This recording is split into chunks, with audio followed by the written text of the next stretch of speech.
Hello everyone, here on Sac Inicial RD. We're back talking about the World Cup qualifiers en route to United 2026, Canada, USA, and Mexico. Uh, Second set of matches in the qualifiers for Concacaf, where now the margin of error is now at its minimum. Any misstep can make the difference between getting closer or getting to say goodbye from now on to the to your hopes to qualify to the World Cup. It's getting tougher for the three groups, and it's getting more and more interesting. And we're now gonna see what's up for Bermuda, their squad, and their upcoming matches for this calendar of October in the qualifying, in the FIFA World Cup qualifying. But to talk about this and a bit more about the Gumbay Warriors, how they're preparing, I have Earl Baston from Bermuda. How are you doing, Earl? I'm doing good. How are you today? Everything is good so far, and excited for all these games that are coming up in the following days. And I was saying that this set of matches is gonna be tougher now for Bermuda, because now that we're looking at what's coming up, we have that you're gonna host Trinidad and Tobago on Friday, and then a tough visit to Kingston to face Jamaica on Tuesday. And what are the expectations there for the general public and for the press regarding what's the expectations for Bermuda in those two matches? I think it's more about what we can hope for as opposed to what the expectations would be. We're hoping that we have a good performance against a team like Trinidad, who we've in the past had several close matches, even won a few. And if we can get a good result, we head to Jamaica with confidence. So I think it's more about what we can hope for as opposed to what we can expect or at an expectation standpoint. Yeah, it's a pair of very difficult matches that can define the what's gonna come ahead of the last window on November.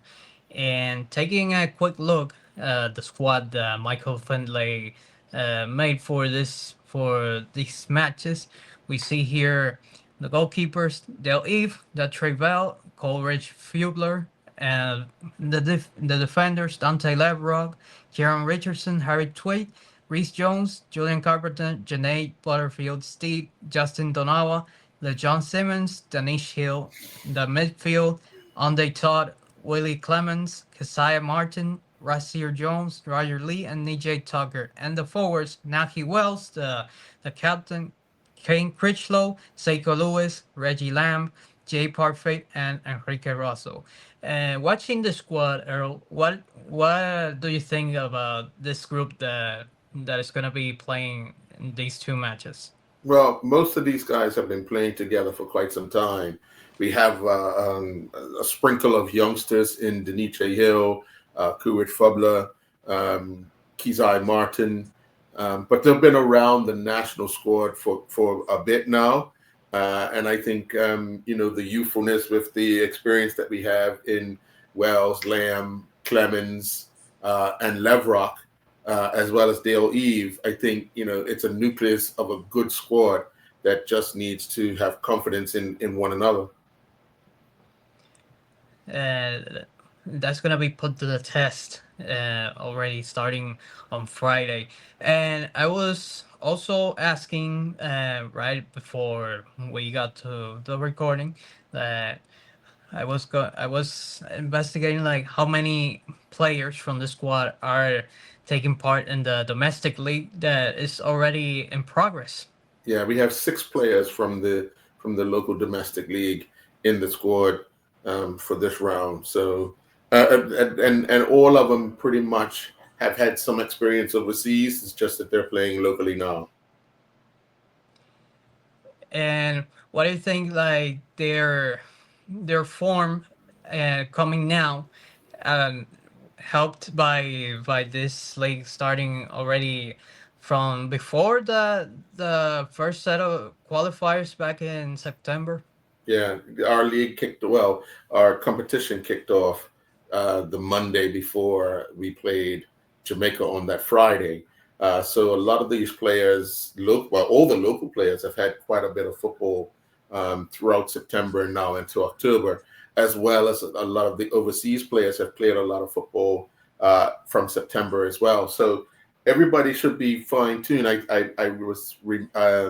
When we were talking before we started the recording, I was mentioning that um, when we played Jamaica, a lot of players hadn't played a competitive game for quite some time, and you could see the indecisions, always second to the ball. But when we played Curacao, you saw a difference because they had played a high level match against Jamaica, and then we were, a lot better against Curacao, and I'm expecting us to get a good start against a team like Trinidad.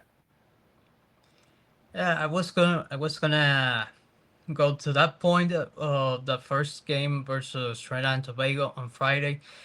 After seeing that last result versus Curacao, the team had a very good reaction. Unfortunately, they lost the game 3-2. What do you expect from this game at home? And do you think there's a chance to get a at least a positive result against the Soca Warriors?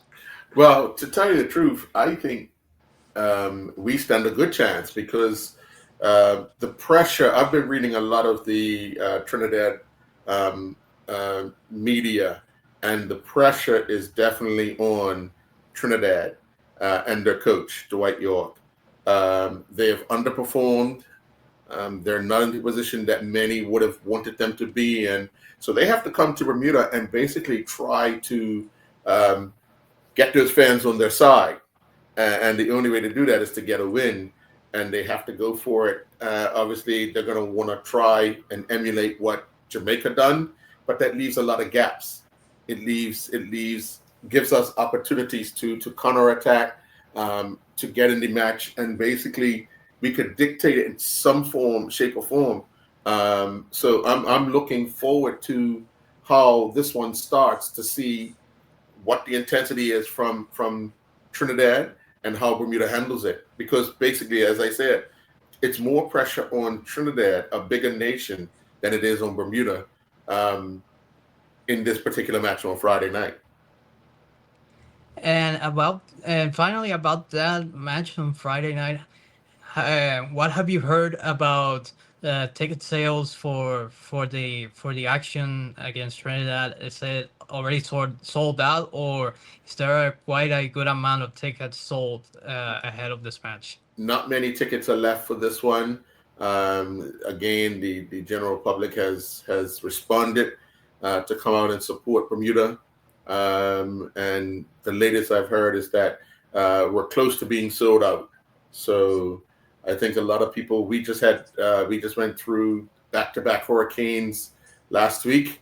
So a lot of people are still recovering from that. But I think as we get closer to Friday, people will want to be in the stadium to root on Bermuda against a large popularity or a large population of Trinidadians in Bermuda will also be out as well.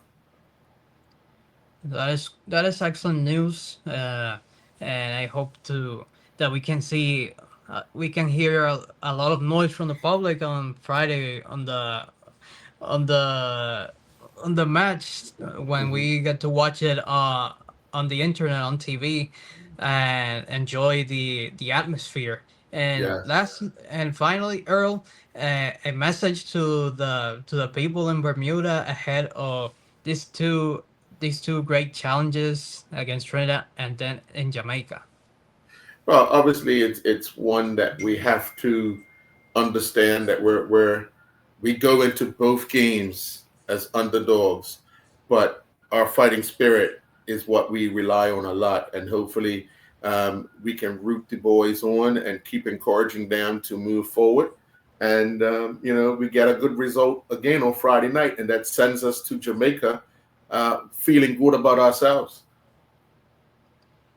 It's a great way to close this video. And to everyone here, thank you for being here, and thank you, Earl, for being with us once again to talk about everything that's moving in Bermuda. Okay, thank you.